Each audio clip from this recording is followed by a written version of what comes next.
Hello and welcome back to RSL Corner Podcast. I'm your host Charlie. I'm here with Oliver.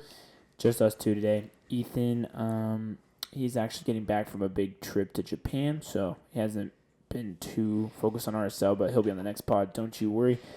But yeah, it's been a minute. We apologize for the delay getting an episode out, but we got a few games to go over. We got a fun Copa America and Euro to go over. But yeah, how you been?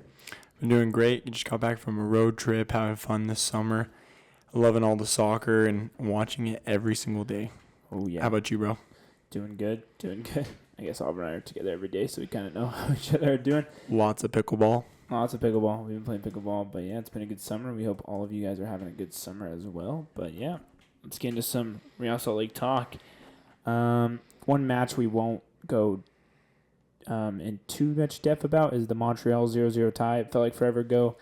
Pretty boring game. Very boring. Not too many takeaways. The boys were off a 2-week break, so 0-0 draw. Not too much to worry about, but let's The announcers were just so boring. It really didn't even feel like a game. Yeah, some announcers make away games super fun to watch on TV, and some announcers just put me to sleep. But let's hop right into that Sporting Kansas City game. As some of you guys know, Oliver and I were in attendance at that game at Children's Mercy Park in Kansas City, Kansas, which we found out that Kansas City is split down the middle between Kansas City, Missouri, and yeah, the stadium's on the Kansas side.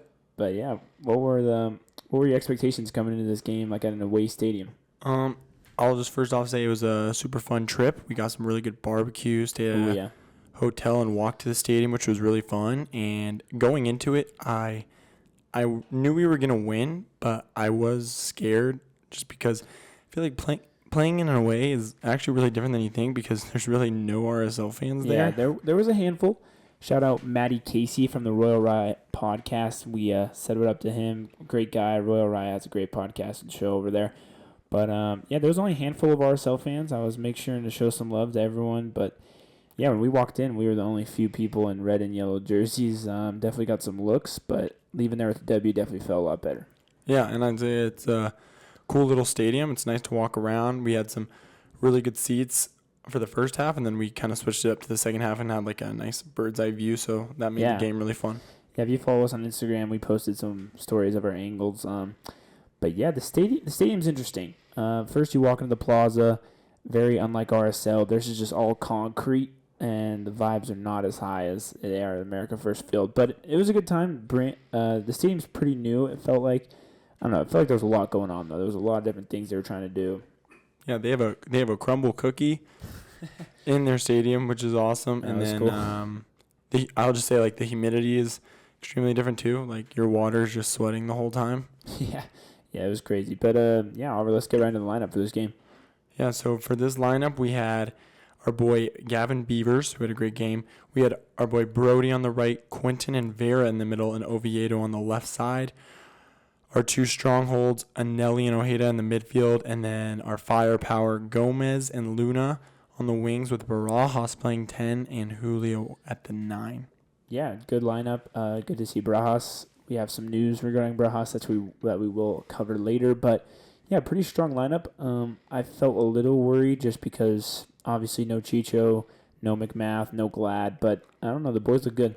And with you saying none of those players, it was like, who's going to be captain this game? And when we saw Emeka's armband, I was like, is he starting captain? But I couldn't agree more. I think it's a perfect fit. I think he's awesome as a captain. Yeah, no, he did good. Hoping to have Emeka back this upcoming Wednesday against the Houston Dynamo. He's just so rock solid. But, yeah, good lineup. We'll hop right in the first half. 14th minute, Gomez gets a nice ball from Luna and just puts it right past Melia. Pretty good goal. The thing about watching a game in an away stadium is pure silence when RSL scores. And, like, my brother, myself, and my dad, we looked at each other. We're like, was that even a goal? So it was good to get on the board first, though, because Oliver and I were cheering loud, and we're like, we got to get on the board. Yeah, and I'll just say that Luna assist, like, Luna is so fun to watch, and, like, we were right there, 5th row, so it was, like, really nice level to be able to see, and, like, Luna just made an amazing pass to Gomez for that goal. Yeah, great goal, fast forwarding. Definitely a controversial penalty call for Sporting Kansas City. Johnny Russell steps up and aims right, and Gavin Beaver guesses correctly. Huge save. It was awesome. We were on our feet because, like, they got the pin. Everyone's cheering. People are, like, saying stuff to us, and then we stood up. Everyone in the stadium stood up for the pin. Huge save. Everyone sat down. Oliver and I were still up cheering. But, honestly, great first half so far. 28th minute, Afrifa scores on Beavers. Tricky goal. He's good. Yeah, Afrifa's good. But then, yeah, hop right into that second goal. Luna plays a gorgeous ball to Julio. I think it was the best passed ball I've seen in RSL as me being a fan like that I can remember. Great pass. Julio does a nice chip over Malia. Like, you got to chip with confidence, and that was awesome to see. Yeah, I think the confidence is so important because I feel like we've seen Julio miss wide open shots like that, and it's just kind of good to see like Gomez and Luna and Julio just steamrolling. Not as much for Dell. I don't know. I felt like he was pretty tired pretty quick, but good to see him get a start. Yeah, it was awesome. Halftime rolls around. First half, we were sitting on the south side, I believe, so we were watching RSL shoot. And we decided to go to the north side because they have an awesome general admission section where you actually can look like 30 feet over the like south or north end zone. So that was awesome to see the second half, but we were up 2-1, feeling good going to the second half. Not too many worries. Yeah, not worried at all. Felt really good to be up. Yeah, and then 6 minutes into the second half, Gomez gets a nice, he steals it right. Julio and a Kansas City defender were fighting for it, and Julio just takes it, beats everyone with his wheels, and a nice chip. Second chip of the game. You mean Gomez? Gomez, excuse me. Gomez has a nice chip to make the score 3-1. Yeah, I was pretty confident. I was thinking, we're driving home. It's going to be great. We're getting a dub in Kansas City. I know I wasn't expecting him to keep carrying it on to be a closer game, but yeah, it's good to see those chips go in. Yeah, so Gomez gets his brace. 20 minutes later, Agata, he gets a goal. Nice goal. Really, there's nothing Beavers could really do. He just put it top bins. But, yeah, all of a sudden it's 2-3. A little bit worried. Definitely a little bit worried. But, yeah, 84th tree. Matt Crooks, baby, gets his first goal in an RSL jersey. Amazing header. Nobody was guarding him. Yeah. But I hope he can do more things like this in the future. He's fresh off a wedding. Bringing that energy, I'm hoping he can slam dunk balls like that in the future. I honestly like Matt Crooks as a sub way more. I think he just plays a better role and to have that firepower come in because him and Chicho gave like the easiest little ball and he just like put it right in and because he's so tall, it was awesome. It was good to see Chicho get an assist to get another goal contribution. But yeah, we're up 4-2. Things are feeling good. 95th minute comes with 6 minutes extra of added time. But yeah, Gata gets another goal for Sporting Kansas City to cut the lead to 3-4. We were heading over to a section to try and say hi to the RSL team after, and we were comfortable, but all of a sudden it's 4-3. Luckily, there was a ball that went off Beaver's back, but luckily we sneak out of here with a 4-3 victory in Kansas City. Great win, great vibes. It just shows the rivalry is still there with like how good of a game that was with it being close. And I mean, yeah, Kansas City's not that good, but they got Tommy Tommy looked pretty good. And then they got Johnny, obviously. Heard a lot of rip it Johnny like the whole entire game. Yeah, Johnny would get the ball at the top of the box and all these fans be like, rip it Johnny.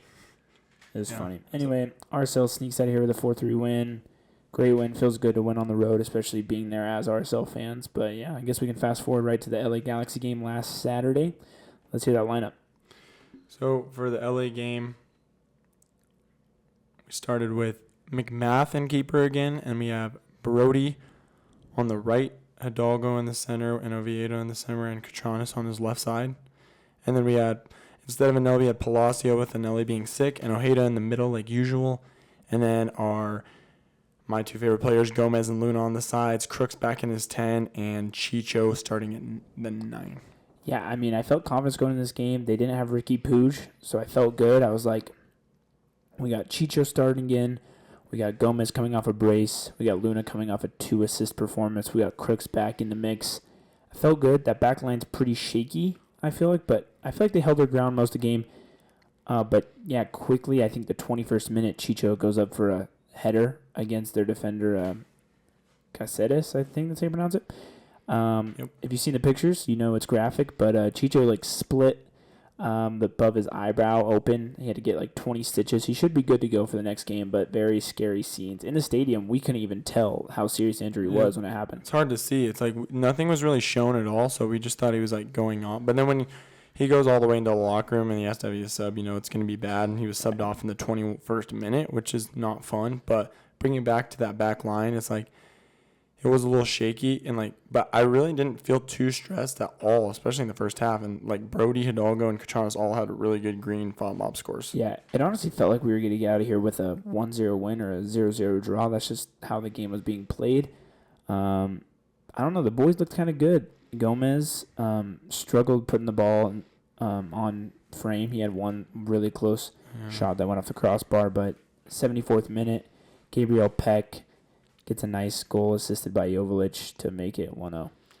Yeah, and it's just like it's the most like devastating feeling. I feel like everything went downhill. Like everything, the whole stadium's vibe just went completely deflated down. I think it's just because we've been riding this high for 15 games, and it's just, man, Peck just took the life out of America First Field that night. It was such a quick little transitional goal that happened so fast. I couldn't even believe it.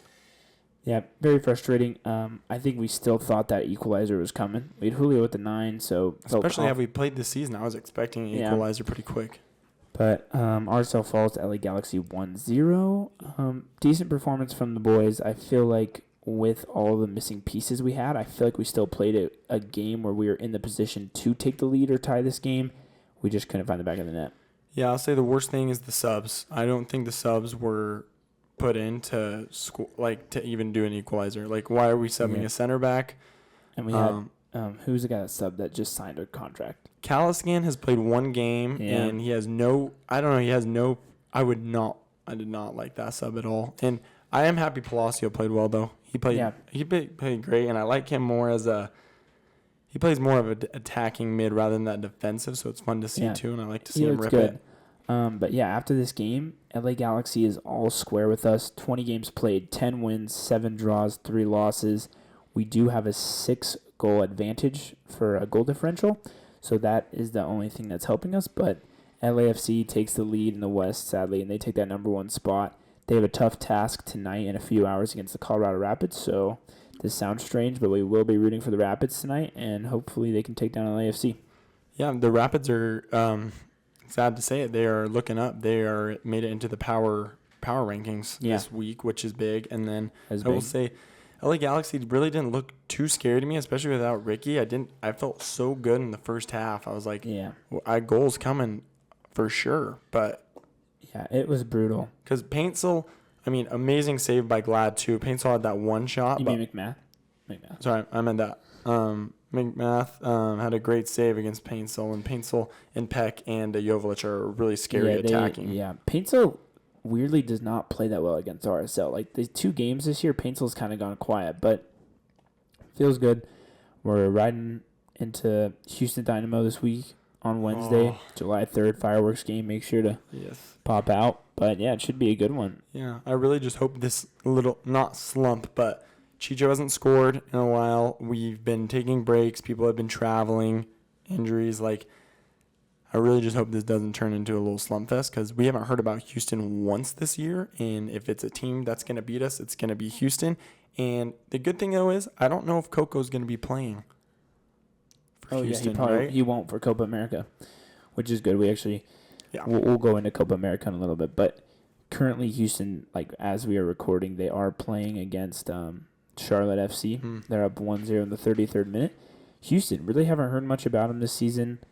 They're sneaking up the table, but yeah, they had our number last year. We're looking to get a win this Wednesday.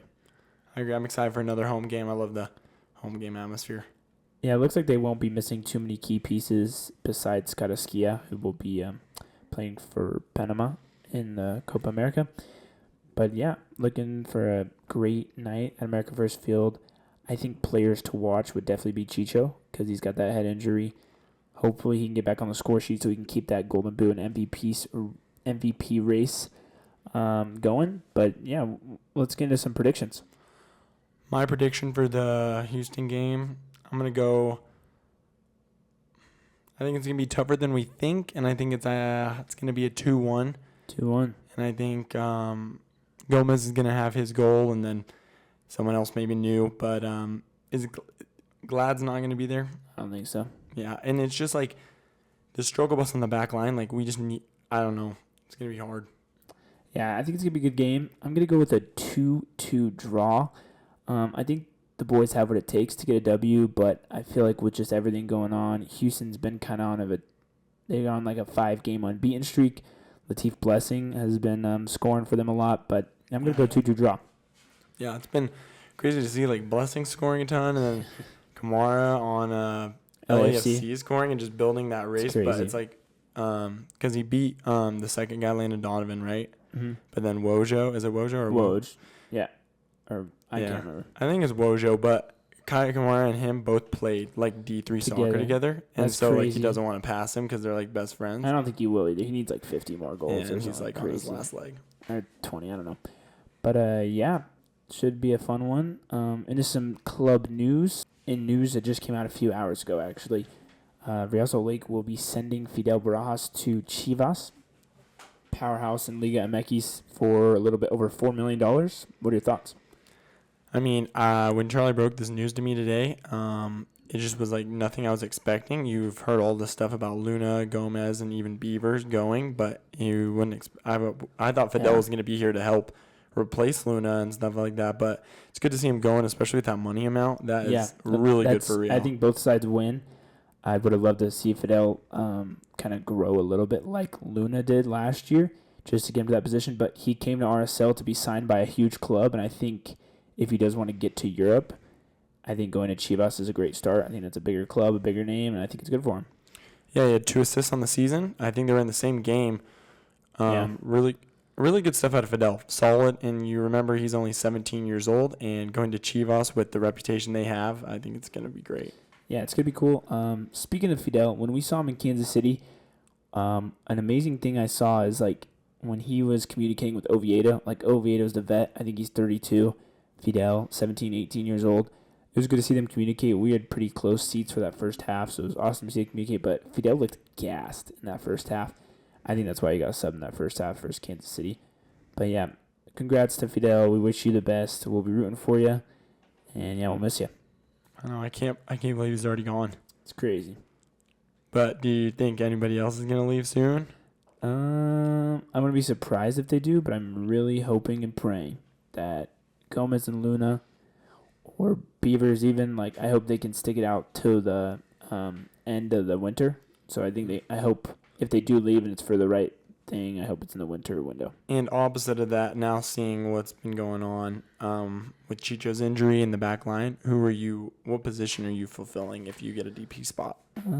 That's a good question. I feel like we can find the missing piece we need in the back line without using a DP spot, and I'm all for adding firepower in the front, especially with Fidel leaving. I think we need some more depth, and I think Crooks coming off the bench and maybe adding that 10 or adding that 9 and putting Chicho in the 10, I think that'll work out. What about you? Yeah. I think an interchangeable 9 and 10 is going to be ideal for us, just like Chicho. Like another Chicho, and it doesn't have to be Chicho, but like as good as Chicho, but I just think having a guy, I mean, I don't even know who would be available, but I'm excited. Yeah, should be exciting. Real Salt Lake, we do have a 2-game home stretch still. We have Houston this Wednesday and Atlanta this upcoming Saturday. And yeah, it should be 2 fun games. Atlanta's pretty deflated. I think Thiago Almada for sure leaving. Yeah. To Botafogo and then he'll go to either go to Lyon. Oh, okay. But then Giacomakis is gone too. Yeah. So hopefully, and they have that head coach crisis where they lost. They fired the coach. So hopefully we can pick up 6 points. Minnesota? No, Atlanta. Atlanta, sorry. Hopefully we can pick up 6 points this week, heading into Portland the next Saturday and the next Wednesday at LAFC. And then we're right back to the Rocky Mountain Cup in Colorado. Huge 5-game stretch leading into League's Cup. I think we need to snag at least 3 of 5 wins, maybe 2 draws. I think that'd be ideal. I want to see us do well in League Cup. It'd be really fun. Yeah, League's Cup should be awesome. I will sadly be out of town. Won't be on the pod for probably a while, so the boys are going to hold it down. Yeah. Sad I'm missing some games, but yeah, it should be it should be a fun stretch. And it'll be good to see the Timbers, Houston. We don't play Atlanta too often. LAFC and Colorado are always a joy to watch. So Yeah, I feel like the MLS is at a good spot right now. I like seeing everybody get like Aiden Morris. Like, yeah, kudos to him going to Middlesbrough. he went to Crooks. That was where Crooks came from, right? Yeah, That's and it's crazy. just cool to see him like already going, and he's already what did they say 2-time? Has he won it Yeah, twice? he won it twice. He won it in like the 2020 when Columbus won it, and 2024. Yeah, 2020. and he's good, and it's just cool to see all those players leaving, and then I'm excited to see who's going to come into the MLS. I guess we can hop right into some Euro and Copa America news. Oliver and I, if you don't know, we do have some German heritage, so we've been rooting for Germany. They played today and got a 2-0 win against Denmark after a controversial offsides call regarding Denmark's his, goal. toe or heel was like this Yeah, I think it was like his close. toe. It was crazy. But yeah, Euros, a little bit of some prizes. We Italy fell today, but teams we're looking at are like Belgium, like Netherlands, Yeah, I'd say the strongest looking teams, honestly. Spain, super strong looking. I love watching Nico Williams, and then Lamine Yamal. Ethan's gonna be mad because I said that a little bit wrong, but I've loved watching Euros and all those games, and just it's fun every day to just be like, oh, who played There's today? always and a game. And It's then now awesome. with Copa starting, and I think the powerhouses again, like I think Colombia and Uruguay are Yeah, looking and Argentina, so of good. course. Yeah. But yeah, speaking of some U.S. soccer, we had to watch that disappointing game against Panama, that 1-0 loss. Tim Weah, red card. He let a defender just get in his head to the point where he punched the dude. So got a shown red immediately. That was a really rough game. Panama was like coming for our throats. Like Coco Carrasquilla actually got suspended because he had a red card because he clipped Pulisic really bad. One of the worst, like Coco straight up in mid play, just straight up attacked his leg. Like, Yeah, it's that horrible. was not fun to watch. Really entertaining first half. I mean, in the first 26 minutes, we had a direct red. We had a disallowed good goal. We had an amazing goal by Mulligan, and Mulligan's goal was awesome. USA looks like they'll have to beat Uruguay, and that's going to be scary. And Uruguay is so fun to watch right now with Nunez, and like they don't even need Suarez. I don't think he even played the first two. I think he subbed in the second one. Yeah, I think he just subbed, but maybe he didn't even play. I don't know. But yeah, speaking of Suarez, Inter Miami's still finding wins without Suarez and Messi, which is nuts to me. Crazy. And they have multiple people gone. Rojas is on Paraguay, right? Yeah, right. Like as we speak, they're Suarez. up 1-0 against Nashville Oh my. from Ian Frey goal. But Wow. yeah, MLS getting crazy. I think this back half of the season is always the most intense. But before we hop into some Utah sports news, if you're following us on Instagram, you saw the new series that we've been doing. I've been liking to post a little bit of history on some RSL jerseys that I own. Speaking of jerseys, we got the new Peak Utah kit we copped at the last game. Looks But good. yeah, comment down below on that post. Let me know your feedback. And yeah, stay tuned. We got lots of big things coming for RSL Corner. It's cool to see Birchers and Cal Beckman, a Borchers. suite like right over by us. So that was really Yeah, cool. Borchers and Beckerman. Cool to see him. I said up to Beckerman in the hallway. It was cool. But yeah, big things coming. I think RSL's moving in the right direction. I think all the fans should settle down a little bit after that loss. I think we everything's gonna be needed okay. a loss at some point. Yeah, I think it'll humble the boys a little bit. I don't think we're in the wrong mindset, but I think it'll definitely spark some fire this Yeah. Wednesday. Because obviously, listening to that little 15-minute interview with Anelli on Royal Riot, it seems like he's super confident and still taking Yeah, dubs. I like it. Yeah, but this ends the soccer segment of the episode. We're gonna hop into some Utah Jazz news. They just had the NBA draft where they drafted Cody Williams at 10th, Isaiah Collier at 29th, I believe, and Kyle Filipowski from Duke at 32nd. Go Duke. Really good draft. I think these are some really good pieces. I think the summer league team is going to be scary, and I think we'll be able to utilize them in this upcoming season. I agree. All three of those picks are going to be able to be used. Isaiah Collier's super skill set, and like it's just some really good picks coming out of the Jazz. Yep. As we speak, Jordi Alba just made the lead 2-0 for Inter Miami. Anyways, yeah, Utah Jazz, they got the rebrand, they got the draft picks. I think it's looking good going into this season. Yeah, and then we got the NHL draft in the Sphere. Utah Hockey Club, they just drafted I'm not sure who they drafted. I think his name's Tej, T-I-J, but we got That's him cool. in the 6th pick, and it was cool to Yeah. see Ryan Smith and his wife announce Announced the it. pick. That Sphere draft looked like incredible. Yes, It looked awesome. if you don't know, the NHL draft was held at the Sphere in Las Vegas. I think it was a pretty cool atmosphere. I'm hoping some more bigger sporting events are held there in the future, like maybe a UFC fight or something. It'd be cool. Yeah, they're definitely going to do that. But no, it's really cool to see Utah Hockey Club building up. I'm excited for the season. And obviously the Stanley Cup just ended with the Panthers winning it. So Yep, Panthers won it, and the that was Celtics. a The really Celtics, fun series. Celtics won the NBA Finals. If you have been living under a rock, anyway, yeah, Utah Utes news. Football season's coming up real quick. We've got big plans for this season. Auburn and I are must-pass members, so looking forward to it. Maybe might go up to the Utah State away game this year, which would be pretty fun. Yeah. But EA, the new college football 25 football game, all the rankings came out. Utes are like 8th or 9th. They got 11th in defense and then 10th in offense, and that might be irreplaceable. But super cool to see that, and I think the Utes are just getting their props because they're actually really good. Yeah, it should be a great year. And Utah basketball, I think. Got a new GM. Got a new GM. Got some new players. Should be interesting this year to see how it turns out. I just hope it's better than last year. And shout out to our boy Brandon Carlson getting signed on a 2-way contract with the Toronto Raptors, which is really cool because he deserves it. That's awesome. We don't know Brandon Carlson, but we like to act like he's our boy. Well, we went to almost every home game, so it feels like we technically went to the same school as him last year. So yeah, it's good for him. Good to see a Utah guy get picked up, especially from where he started. Like he started at the bottom of like workouts to even get to that point where he could get signed by an NBA team. Yeah, awesome. Yeah, but thanks again for tuning in to the RSL Corner. We really appreciate it. Make sure to tell your friends. If you're watching on YouTube, feel free to give a like. And if you're watching on Spotify, maybe give us a review if you're feeling generous. But big things coming. Hoping to do a collab episode with one of the RSL podcasts, one of our favorites. And yeah, we'll see you then.